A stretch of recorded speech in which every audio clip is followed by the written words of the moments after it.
प्रेम से बोलिए छठ माता की जय। गुरु भाई बहना, मैं एक छठ माता की कथा सुनाने जा रही हूँ। जो कार्तिक मास में छठ पूजा होती है, चैत्र मास में छठ पूजा होती है, तो मैं छठ माता की कथा सुनाने जा रही हूँ। इस कथा को पूरा सुनिए और रहस्य जानिए। आदि नहीं, आदि सुनने में छठी माता का अपमान होती है, पूरा सुनने में छठी माता कृपा करते हैं, दया करते हैं। तो प्रेम से बोलिए छठी मैया की जय। गुरु भाई बहना, एक गांव में एक बुढ़िया माई रहती थी। बुढ़िया माई जो थी वो बड़ी पुजारी, बड़ी भक्ति थी। बुढ़िया माई कार्तिक मास स्नान किया करती थी, तुलसी माता के पूजा करती थी। प्रतिदिन सूर्य भगवान के मंदिर जाया करती थी। सूर्य भगवान के पूजा करके और दूध चढ़ाती थी। दूध चढ़ा के दूध ही भोग लगाती थी, घी का दीपक जलाती थी। बुढ़िया माता का नित्य नियम वही था। लेकिन ये नहीं कि पहले से बूढ़ी थी। जब वो बच्चा थी, 7 से 8 साल के थी, तभी पूजा पाठ करने में लीन हो गई थी। धीरे धीरे वो बड़ी हुई। जब बड़ी हुई तो उसका ब्याह हो गया, अपना ससुराल गई, ससुराल में भी करने लगी। बूढ़ी माता के 7 बेटे और 7 बहू थी। बूढ़ी माता ने अपने 7 बेटे से और 7 बहुएं से कार्तिक स्नान, तुलसी पूजा, सूर्य भगवान के पूजा और छठ करने को लिए कहती थी। लेकिन कोई भी 6 बहुएं करने को लिए तैयार नहीं हुए। 6 बहुएं बूढ़ी माता के अपमान करते रही, अपनी सास को अपमान करते रही कि नहीं, हम छठ नहीं करेंगे। छठ में धोवल के धोवल जाता है, निपल के निपल जाता है, बड़ी नेक नियम करना पड़ता है, हम छठ नहीं करेंगे। पूरा महीना तक कौन उतना नित नियम करेगा। बेचारी जो बूढ़ी माता थी उसका नाम सुभद्रा था। सुभद्रा बेचारी बड़ी दुखी रहती थी अपने बहू से कि मेरा बहू कोई नियम नहीं करती है। हम पूरे मास कार्तिक स्नान करते हैं और मेरा बहू मांसाहारी भोजन करती है। हे भगवान, हम पूरे मास सूर्य भगवान का पूजा करते हैं 12 मास, मेरा बहू एक दिन भी मंदिर नहीं जाती है। रविवार के दिन बूढ़ी माता उपवास रहा करती थी। लेकिन उसके बहू ने एक बार भी ऐसा नहीं सोची थी कि हम सास के साथ मंदिर जाएंगे। धीरे धीरे समय बीत रहा था। समय बीतते बीतते 7वां बेटा का भी ब्याह तय हो गया और 7वां बेटा का भी ब्याह हो गया। 7वीं बहू भी घर में आ गई। जब 7वीं बहू आई तो सुबह होने पर अपने सास से कहती है कि माँ जी, हम तो प्रतिदिन सूर्य भगवान के मंदिर जाते हैं और तुलसी का पूजा करते हैं, तुलसी में जल डालते हैं। उसके सास बोली, बेटी हम भी पूजा करते हैं, हम भी तुलसी का पूजा करते हैं, तुलसी में जल डालते हैं, सूर्य भगवान का मंदिर जाते हैं। सास बहू दोनों मंदिर गए। अब जब नहाने पीछने घर में झाड़ू लगाकर स्नान करके और मंदिर चले गए। छोटी बहू के आते ही 6 बहुएं हल्ला करने लगी, अरे छोटी वाली आई है, पूजा पाठ में लग गई, खाना कौन बनाएगा? हम लोग खाना बनाएंगे, वो तो छोटी है, घर का खाना वही बनाएगी। सास बोली, हाँ मेरा छोटी बहू खाना बनाएगी। छोटी बहू को सब लोग पूरे 6 जेठानियां उद्वास करने लगी। कोई भी उसके काम में हाथ नहीं बटाने लगे। धीरे धीरे छठ का दिन आ गया। शुक्ल पक्ष द्वितीया का दिन आया तो अपने सासू माँ से कहती है कि माँ जी, क्या आप आप छठ व्रत नहीं करेंगे? सास हंस के बोली, बेटी मैं तो बहुत दिनों से छठ करने के लिए सोच ही रहा था, लेकिन क्या करूं, मेरा बहू ने मेरे सहारा बनने को तैयार नहीं हुई, मेरे काम में हाथ बटाने को तैयार नहीं हुई, इसीलिए हम सूर्य भगवान के अर्घ नहीं दे पाए। छोटी बहू बोली, माँ जी आप यदि छठ करेंगे तो आप सिर्फ उपवास रहेंगे, बाकी सारी काम हम करके देंगे। सास बोली, ठीक है बहू, तू करने को लिए तैयार है तो हम व्रत अवश्य करेंगे। सुभद्रा ने व्रत ठान ली और शुक्ल पक्ष चौथ के दिन नहाई खाई करने से पहले सवेरे जागी तो छह बहुए से बोली कि बेटी सभी लोग स्नान करके आज भोजन करना और रसोई घर में स्नान करके जाना। बिना स्नान किए कोई भी आज रसोई घर में नहीं हिलेगा। और आज चने का दाल, लौकी का सब्जी और चावल बनेगा। आज जो भी करेंगे सब शाकाहारी भोजन करेंगे। छह बहुए बोली, माता जी हम तो पहले मना कर चुके थे कि हमसे ये सब नहीं होगा, हम ऐसा नहीं करेंगे। हम कभी ऐसा नहीं सोचेंगे कि जिसमें मुझे छठ व्रत करना पड़े। खाली पांव तालाब पे कौन जाएगा। सास बोली, बेटी ऐसा मत कहो, भगवान का अपमान होता है। छह बहुए बोली, माँ जी अपमान तो आपका होता होगा, अपमान मेरा क्या? क्या मेरा बेटा नहीं है, बेटी नहीं है, अन्न धन नहीं है, मेरे पति नहीं है, मेरा शरीर नहीं है, क्या चीज का कमी है जो आप कहते हैं? नहीं माँ जी ऐसी बात नहीं है, हम छठ नहीं करेंगे और कोई मदद नहीं करेंगे। छोटी बहू बोली, माँ जी कोई बात नहीं दीदी, नहीं करेंगे तो हम कर लेंगे। छोटी बहू ने अकेले पूरे रसोई बनाई और रसोई बनाकर और अपने सास को भोजन दी। बूढ़ी माता ने रसोई बना हुआ भोजन जैमली अड़ोसन पड़ोसन में प्रसादी के रूप में बांट दी। छह जेठानिया को बोली, दीदी आप लोग भी भोजन कर लीजिए।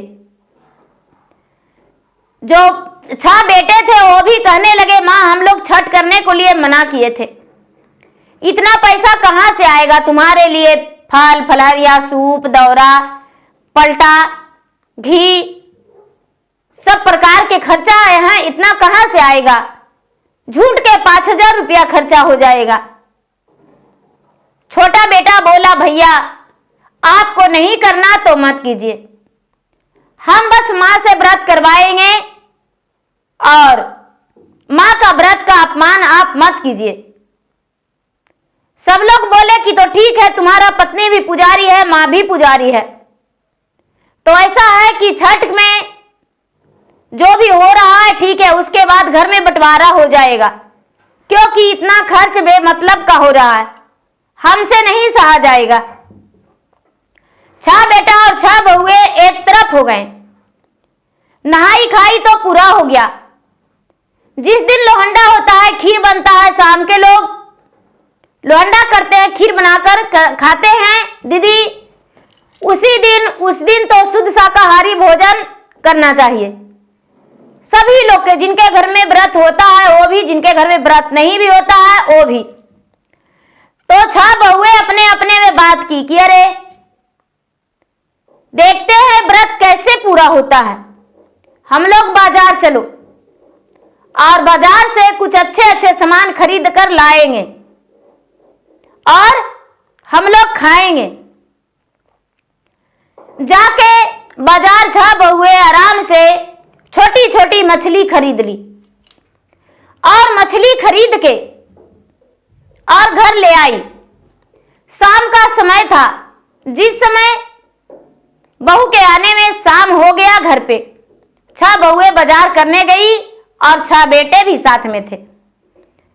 शाम हो गया तो छह बहुए मिलकर बाहर मछली धो रही थी और मछली धोते हुए जो भी प्रसाद खाने आ रहे थे इनके घर में, शाम का समय था, खड़ना हो चुका था, जो भी बुलाने आ रहे हैं, कहने आ रहे हैं, खाने आ रहे हैं, देख रहे हैं कि अरे इनका घर में तो आज इतना महान पर्व रखा है, आज भगवान सूर्य देव इसके घर में आएंगे, आके आसन बैठेंगे, भोजन जमेंगे, और इनका घर में तो आज मछली भुंजा रहा है, मछली धोवा रहा है।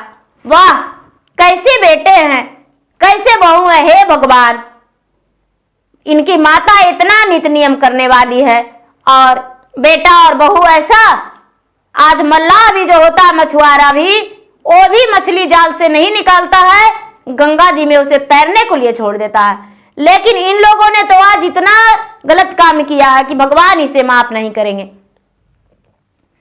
जब मछली धो धा के 6 बहुए उसमें मसाला नमक फेंट के और भूजने को लिए गई, जब भूजने को लिए गई जी, तो जो कढ़ाई में डालने गई तो सारा मछली कीड़ा मकोड़ा बन के और बहू के पूरा शरीर में, 6 बहुए के पूरा शरीर में लग गया कीड़ा मकोड़ा, काट लिया, भंभोर लिया।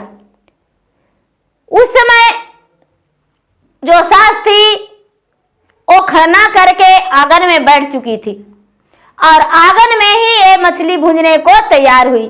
पहले ही बार में 6 बहुए घेर कर रखी थी। छोटी बहू जो थी लोगों को प्रसादी जमाने को लिए तैयार थी। लोग उसके घर में आए, लेकिन लोग बोले कि नहीं, हम तुम्हारे घर में प्रसादी नहीं खाएंगे, बाहर बैठकर खा लेंगे, क्योंकि तुम्हारा घर में तो मछली धोवा के गया है और भुंजाया जाएगा और लोग मांसाहारी भोजन भी करेंगे, लेकिन भगवान का प्रसादी का अपमान नहीं करेंगे। दरवाजा पर बैठ के और बाहर दरवाजे पर हम खा लेंगे। कई लोग दरवाजे पर बाहर बैठ गए और भोजन करने लगे प्रसादी का। कई लोग आ रहे थे, जा रहे थे, प्रसादी ग्रहण कर रहे थे, क्योंकि भगवान का प्रसादी था, कोई अपमान नहीं किया। अब 6 बहुए का पूरा छटपटी ले लिया, पूरा कीड़े मकोड़े पूरे शरीर में काट लिया। 6 बेटे का भी पूरा कीड़ा मकोड़ा काट लिया, पूरा उसका शरीर जख्मी हो गया। अब तो पूरा लहर से बेचैनी हो गया। सास जो थी, सास कहती है कि बेटा मैं तो व्रत में हूं, मैं तो छठ किया हूं और तुम्हारे पास हम सेवा भी नहीं कर सकते, तुम्हारे पास जा भी नहीं सकते, खड़े भी नहीं हो सकते हैं, क्योंकि तूने तो मछली भूंज रखा था बेटा, मछली लाया बाजार से और मेरा सूर्य भगवान को अपमान किया, सारा दिन अपमान किया, तो मैं कभी नहीं कुछ बोला। उनके आंगन में पूरा भीड़ लग गया, लेकिन लोग जो आ रहे थे उसके नजदीक कोई नहीं सट रहे थे, क्योंकि पूरा शरीर में उन लोगों का पिल्लू कीड़े मकोड़े चुभ रहा था, काट रहा था और जख्मी हालत शरीर छटपटा रहे थे। 6 बेटा 6 बहुए। बुढ़ी मां से रहा नहीं जा रहा था, लग रहा था अब मैं क्या करूं। छोटी बहू बोली, दीदी जी आपने गलती किया है, आप तो भगवान से माफी मांग लो, क्योंकि तूने इतना बड़ा अन्याय किया और अन्याय करके और तूने आज ही के दिन ये सब लाए और बनाने लगे। यदि 2 दिन बाद लाते तो क्या होता। 6 जो बहुएं थी बुढ़िया के, अपने छोटी देवरानी पर जल्ली कटी बात बोलने लगी और कहने लगी, अरे बड़ी पूजवानी हो, बड़े सत्यवर्ती हो, बड़ा मुझे अच्छी अच्छी बात सुनाने आ रही हो, ये सब अपने मन में ही रखना, मुझसे मत बोलो, क्योंकि मेरा शरीर तो जल रहा है। पता नहीं किसका नजर लग गया। मैं तो बार बार मछली लाया करता था और बनाया करता था, लेकिन कभी कुछ नहीं होता था। तूने ही मेरे मछली में जादू टोना कर रखी हो सास बहू। सास और बहू कुछ नहीं बोले। रात भर 6 बेटे और 6 बहुए बेचैनी रह गए। उसके बच्चे जो थे, बच्चे रो रहे थे। सुबह हुआ तो बूढ़ी माता ने मंदिर, सूर्य भगवान के मंदिर गई और मंदिर जाकर कहती है कि हे भगवान, मेरे बेटे और बहू को क्षमा कर दो, थोड़ा सा शांति उसे मिल जाने दो, क्योंकि मैं व्रत में हूं। सजा तो उसका मिलना ही चाहिए, क्योंकि घोर अपमान किया आपको, इसलिए पूरी सजा हम माफ करने को नहीं कहेंगे। लेकिन थोड़ा सा सजा कम कर दीजिए। बूढ़ी माता ने मंदिर से घर आई। घर आने के बाद फिर क्या हुआ कि 6 बहुए को तो तकलीफ कमा नहीं, 6 बेटे का थोड़ा सा आराम मिल गया। 6 बेटा ने अपने माँ से बोला, माँ मुझसे गलती हो गया माँ, मैं दोबारा ऐसा नहीं करेंगे। मेरा पूरे शरीर कीड़े मकोड़े लग गए माँ, सब काट लिया माँ, मेरा शरीर जख्मी हो गया, मुझे क्षमा कर दो माँ। माँ बोली, बेटा शाम का अर्घ देने जाना है, तुम सब तैयार हो जाओ और सब चलना, क्योंकि भगवान से तुम्हें क्षमा मांगना होगा। 6 बेटा स्नान करके और तैयार होकर माँ के साथ चला गया। बूढ़ी माँ ने छठ की और 6 बेटे ने वहां दूध चढ़ाया भगवान को। हाथ जोड़ के विनती किया कि हे भगवान, जो मुझसे गलती हो गया वो दोबारा गलती नहीं करेंगे। मैं तो भगवान के सारा दिन अपमान करते आए थे, लेकिन आज मुझे समझ में आ गया कि भगवान भी होते हैं। मुझे तो लगता था कि बस भगवान कहीं नहीं होते हैं, क्योंकि भगवान किसी से बात नहीं करते हैं, भगवान कहीं खड़ी नहीं होते हैं। इसीलिए हम भगवान को कभी भी सम्मान नहीं दिए थे। हे भगवान, मुझे क्षमा कर दो, हम व्रत करेंगे और जितना बन पड़ेगा उतना गरीबों में हम दान देंगे और प्रसादी हम लोगों के साथ मांग मांग के खाएंगे। कभी भी हम छठ व्रत का प्रसादी नहीं खाया करते थे, लेकिन मांग कर खाएंगे। 6 बेटे का पूरा शरीर का जो जख्मी हालात था, धीरे धीरे आराम मिलने लगा। जब 6 बेटे आए तो अपने अपने पत्नी से कहते हैं कि अरे तूने तो भगवान का घोर अपमान किया और मुझसे भी तुम लोग करवाई। यदि तुम मुझसे अपमान नहीं करवाती तो मैं इतना पापी नहीं बन जाता। मैंने भगवान को अपमान किया, तुम भी व्रत करने को लिए सोच लो मन में और भगवान से माफी मांगो। मैंने माफी मांगा तो मेरा देखो शरीर ठीक हो गया, कोई प्रकार का अब ऐसा दर्द नहीं है। देखो कीड़े मकोड़े जो भी काटे, जख्मी हालात मेरा ठीक हो गया। 6 बहुएं जो थी कहती है, किस मुंह से जाऊं, मैं कैसे जाऊं, मेरा तो मुंह दिखाने लायक किसी को नहीं है। सवेरा होते ही जब 3 बजा तो सास बोली, अरे बहू उठो, सब लोग गंगा के घाट पर यदि मन है तो चलो। क्या कि 6 बहुएं ने स्नान की, छोटी बहू तो बेचारी सारी काम ही कर रही थी, ठक खवौनी कसार जो भी बांधना था सब बनाई सुनाई, सूप सजाई और घर में पूरा साफ सफाई की, भोजन बनाई, सब कुछ की। और ये सब तो अपमान ही भगवान को कर रही थी। तो ये सब क्या करती, ये सब तो अपना दर्द से व्याकुल थी, दुखी थी, क्योंकि भगवान का दंड और सजा मिल गया था। तो भगवान का मार तो बड़ी भारी होता है दीदी, तो भला सहना तो पड़ेगा, क्योंकि भगवान किसी को कह के नहीं मारते हैं। भगवान तो बस ऐसा मार मारते हैं जो कि लोग का दर्द होता है और भगवान को मारने पर कोई आवाज भी नहीं होता है, दर्द बहुत बड़ा हो जाता है। बस उसी तरह 6 बहुएं और 6 बेटे के साथ भी हो रहा था।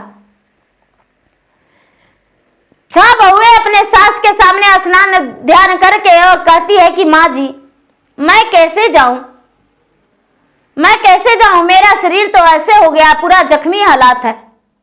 सास बोली, बेटी चलो सब भगवान क्षमा करेंगे। सारी लोग जा रहे हैं तो 6 बहुएं ने घूंघट लगा ली और घूंघट लेकर और गंगा के घाट पर गई। सारा लोग वहां गीत नाद गा रहे हैं, भगवान के दूध ढार रहे हैं, धूप दे रहे हैं। 6 बहुएं घूंघट में ही कर रही है। सारा लोग कहते हैं कि अरे वो 6 व्यक्ति कौन है जो इतना लंबे लंबे घूंघट में है। अब उनके पास भीड़ लग गया और जब भीड़ लग गया तो पड़ोसन जो थे कहने लगे कि आप नहीं जानते हैं, सुभद्रा बहन का 6 बहुएं हैं, सुभद्रा जी ने व्रत की थी, और जब व्रत की थी तो इसका बहू और बेटे ने इनके अपमान करने के लिए, इनको सजा दिलाने के लिए भगवान से इन्होंने जाके बाजार से मछली खरीद कर लाए, और खरीद कर ये मछली धो धा कर जब भूंजने गए तो सारा मछली कीड़ा मकोड़ा बन के इनका शरीर में लोम लिया, काट लिया, और मछली भूंजा भी नहीं पाया और नहीं इन लोग खा पाए।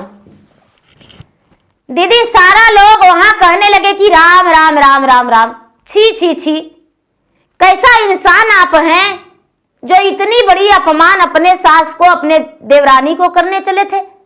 हे भगवान, इसको तो इतना बड़ा सजा होना चाहिए कि आंख से अंधी हो जाती, कोई कहते हैं कि पांव से लंगड़ी हो जाती, कोई कहते हैं हाथ से लूली हो जाती।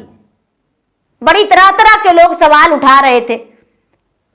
जो बुढ़िया के बहुए थी वो किसी से कोई विशेष बात नहीं कर रही थी, क्योंकि उसे तो उतना बड़ा सजा मिल गया था, शरीर उसका जल रहा था। बहुए ने हाथ जोड़ के लोटे में जल लेकर भगवान से कहती कि हे भगवान, जो भी मुझे सजा दिए हैं वो बस मेरा शरीर कंचन कर दीजिए, हम आपका व्रत करेंगे और जैसे जैसे सासू मां कहेंगे वही हम करेंगे, हम कभी इनका अपमान नहीं करेंगे। मुझे ये नहीं पता था भगवान कि मेरे सासू मां जो करते हैं वो अच्छा है और हम करते हैं जो गलत है। सारा दिन मेरे सासू मां कार्तिक स्नान करती थी तो मैंने सारा दिन मांसाहारी भोजन किया करती थी घर में, सासू मां को जानने नहीं दिया करती थी, लेकिन आज का दिन तो मैंने हद ही कर दिया और मुझे सजा मिल गया। भगवान, हे भगवान, मेरा गलती को सुधारने के लिए अब मुझे मौका दे दीजिए, हम अपना गलती अवश्य सुधारेंगे। बुढ़िया माता सुबह सुबह अर्घ देकर मुंह उठा करके पारण करके और सभी के साथ घर लौटी। धीरे धीरे धीरे धीरे बहुओं का जख्म भी ठीक होने लगा।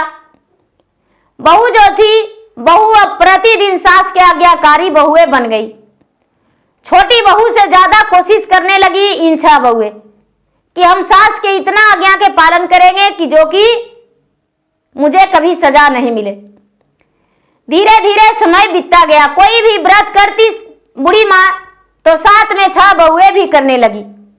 छोटी वाली तो भगवान का पुजारी थी ही, 6 बहुएं भी करने लगी।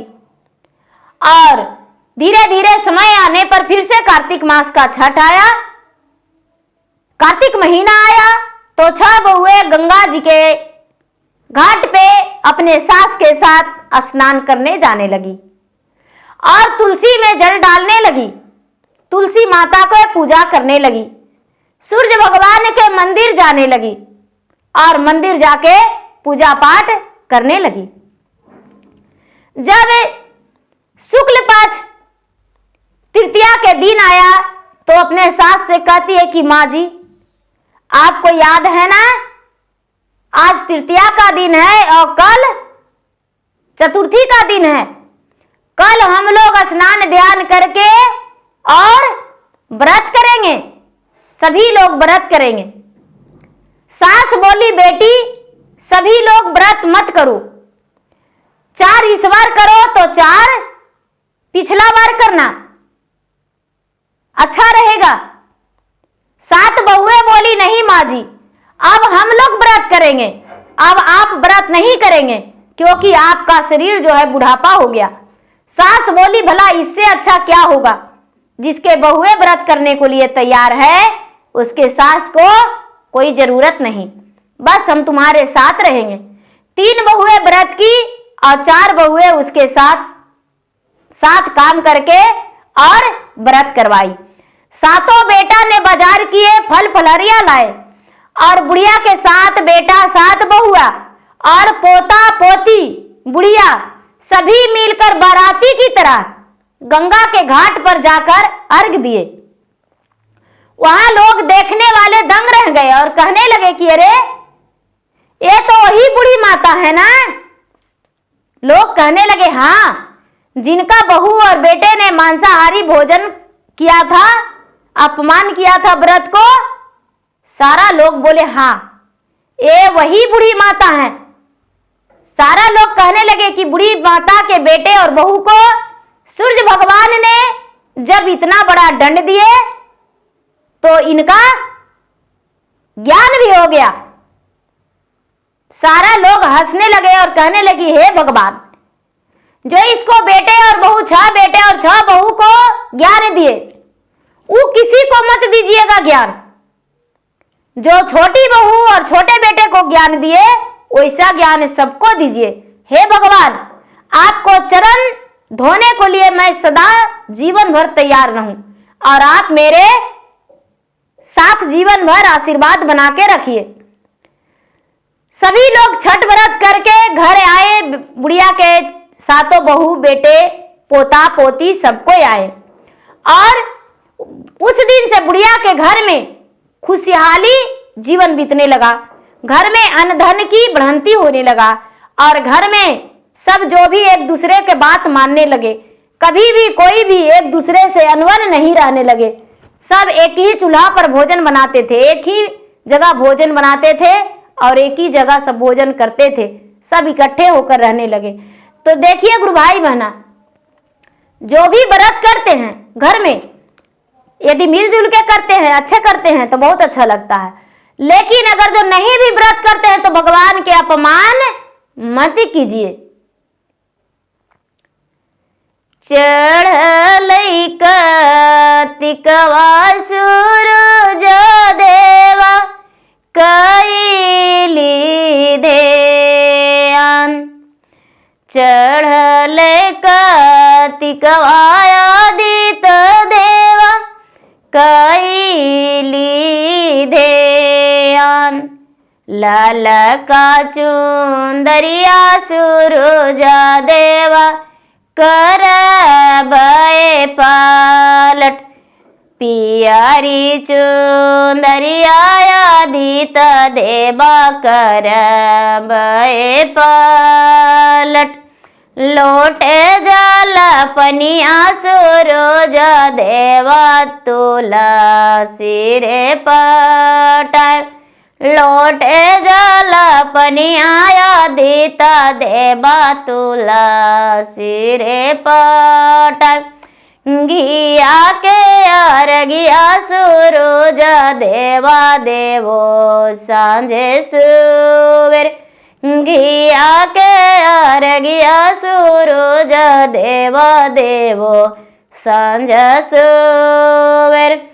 घर गौ गोसलवा सूरज देवा बैठिया आसन मार। बीच आंगनवा सूरज देवा बैठिया आसन मार। बेटवा से बेटिया आदित्य देवा करिहा राजपल। बेटवा से बेटिया सूरज देवा करिहा राजपल। नीरा बुधिया स्वामी आदित्य देवा रखिया अमर। नीरा बुधिया स्वामी सूरज देवा रखिया अमर। भैया से भतीजवा सूरज देवा रखिया अमर। भैया से भतीजवा आदित्य देवा रखिया अमर। सखिया साले हर सूरज देवा घरवा दिया भर। टोला से पड़ोसिन सूरज देवा घरवा दिया भर।